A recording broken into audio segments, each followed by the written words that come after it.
us off. Jacques, just like to hear your thoughts on that match. It was down to the wire, very close, and your tactic, the high ball tactic, seemed to pay off. Ian said that it was, some people might describe it as being boring, but it was ruthless and clinical. Just like to hear your thoughts on the match. No, I thought it was a proper test match in terms of when number 1 and 2 in the world play against each other, and there's small margins, and obviously we have our DNA, they have their DNA, and that's the thing. Rugby will be unbelievably boring if everybody plays the same tactics, and we might not do the same tactics next week, like they might not do the same tactics. So no, I thought it was a proper test match. Were you always expecting it coming in against, like, it's the 100th test, there's a lot of history on the line. Were you always expecting both sides to come out and play as gripping and as physical as they did? I think we always play gripping and physical. I can't speak of the past, but I mean since 2018 that I've been involved. I mean 2018 Wellington 2 points for us, came back to Pretoria, put 2 points for them, had a draw, a 16-all 2019. Then probably you would say 10-point victory in the World Cup, and so I mean that's the contest. It's that tight. So yeah, no, I expected it from both sides. Siya, did you feel a little bit of extra nuance or something extra out there being the 100th test tonight? Did you notice it from the All Blacks or from your players as well? Like for us, it was not just about the 100th test. We wanted to stay in the fight in the championship, and obviously the Freedom Cup as well. We haven't put our hands on it in a very long time, and also we had a tough past 2 weeks, but we knew as a team what we are capable of, what we can do, and we felt as a team we deviated from our plan and our structures in the 2 weeks before, and today it was all about doing what we're knowing and making sure that we do it properly.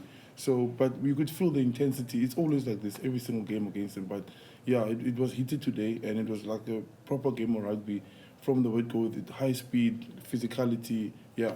Do you think you executed your game plan tonight then? And if so, what went wrong out there? To be honest, I can't tell you. I can't fault my teammates, yeah. And I can't fault my coaches with the preparation for the week. I can't tell you where it went wrong in the game, but I felt our plan worked. They contested our mauls well. They stopped them all the times, and I thought our scrums were really good today. I don't know where we went wrong, to be honest. We have to look at the video. Jacques, on first glance or first thoughts after that game, where do you think it went wrong tonight, or do you think the game plan was executed to a T? No, I thought the game plan worked. I thought we had opportunities. I thought they had opportunities. Yeah, listen, probably came down to the wire. A call here, bounce of the ball there, and sometimes it goes for you and sometimes it goes against you. British and Irish Lions, we won with a kick like this. Australia, we lost. New Zealand, we lost now with a kick like this. So I think it swings and roundabouts. All right, we'll come to the call. Thanks, guys. Just going to let a couple more in. Can you just raise your hands, just for clarity, guys, if we have a question to queue up? Tom's got his hand up. Tom's got your hand up? Oh, yeah, Tom, see that? Sorry, mate. Cheers, guys. Jacques, you just, obviously the tactic worked tonight with the high balls, but when in the 77th minute, when you're still pursuing that and you're down, do you need to consider changing tactics in those last moments of the game when you obviously desperately need the points to get the win? No, don't think so. Siya, what was it like out there for you tonight? Obviously, 100th test has been mentioned, but haven't played the All Blacks since the World Cup. Was it refreshing to play sort of a team you haven't played for a while? Yeah, no, it was good. It meant the same as we didn't play Australia in a while, so and obviously Argentina too. So it was really great to play against them. It's always great, and I think on the question on Jacques, we were on the field on the 77th minute, and the message was like from the players, not from upstairs, stick to the game plan because that's how we know how to play, and it's always worked for us. So we were never gonna change anything because that's how we won the balls back. So yeah, I really love that because it's been working the whole day. Why change it at the end? So yeah. Right, next one. Okay, thanks, guys. Thank you. Yeah, is that Ken? Ken, coming to you. Just need to unmute yourself. Thank you. Thanks. Hi Jacques, hi Siya. Congratulations, I guess, on a great effort, especially you, Siya. Jacques, obviously the pressure game plan worked. There's no doubt about that. But surely that's only half the game. That you then have to do something with the opportunities, with the turnover ball that you create from that pressure. And we saw a couple of times front football on the 22 and an up and under is kicked, which effectively makes it a 50-50 contest. Surely some of the decision making once the pressure's created with the turnover ball, surely some of the decision making and the intent after that could have been better, especially in the last few minutes. Yeah, it depends. One have to have a look and see. People always say, listen, attack space. That's how you play rugby. But if they have 14 in the front line and only one at the back, there is unfortunately not a lot of space in the front line. So then I back the players to make good decisions. Sometimes the space is in behind, and sometimes people. If we can create a one-on-one with a passing game or a one-on-one in the air, you create the same thing. You create a one-on-one. So depending on where the space is, Ken, that's where our players are told to attack. So the moment we get a one-on-one, if it's through the air, if it's through running, if it's through passing, we will attack that one-on-one space. All right. Is that there, Ken? Anyone else on the call? Yeah. Ashfaq Mohammed in Cape Town. To Jacques and Siya, that decisive penalty at the end where Willie was tackled, I think there were 3 Boks in there and 1 All Black. Do you think that was a bit of a tough call? It seemed like you guys had the ball, but perhaps hands in the ruck? Yes, Ashfaq, I don't know. I'll have to have a look at it, to be honest. I didn't see that one.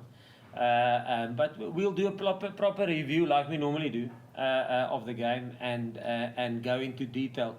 To sit now and I mean, I've literally just saw it live, so I can't say.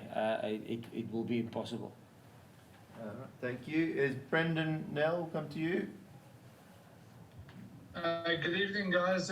Jacques, I know it was a very close test match and that, but the one thing that I suppose from a negative point of view, other than the loss, 16 penalties, your 5th yellow card in 3 games. Discipline is surely something that you surely can't be happy with this moment still. Yeah, I must say that like last week, after reviewing the game and obviously went through the right channels, apologies came on the 5th yellow card. It shouldn't have been a yellow. He wasn't offsides. He had all rights to the ball. And then you just leave it like that. So now you must make a decision. Are we counting that yellow? It was given. It cost us 14 points. And afterwards, the feedback was, listen, probably a harsh yellow. So, and obviously we will have to look at our discipline. We conceded, I think, double the amount of offside penalties currently in this competition. And it is, we will have to have a look at that. I can't say more than that. But on our review, I think a couple of times they didn't agree, or they agreed with us that it was maybe a tough call, and they might have been, I don't want to go into that. So yes, discipline is something we will have to have a look at. All right, Leighton, we'll come to you, and then a couple more. Thank you very much. Hi, Jacques, I see you. Jacques, just for the 2nd week in a row, you've left one player out on the bench. Was it part of the team's decision at that moment, or do you feel that the player could have, Alton in this case, could have added something that you might have needed in that last minute? No, definitely. I wanted to put him on at 70 minutes.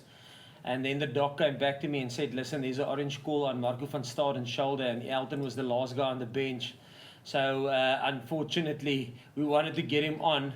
But if we put him on and Marco comes off, we have to play and finish the game with 14, and we were leading by that stage. So it was a tough call in terms of not getting him on. But the idea was to get him on between on 70 minutes. But unfortunately, sometimes things happen like that, and you can't, So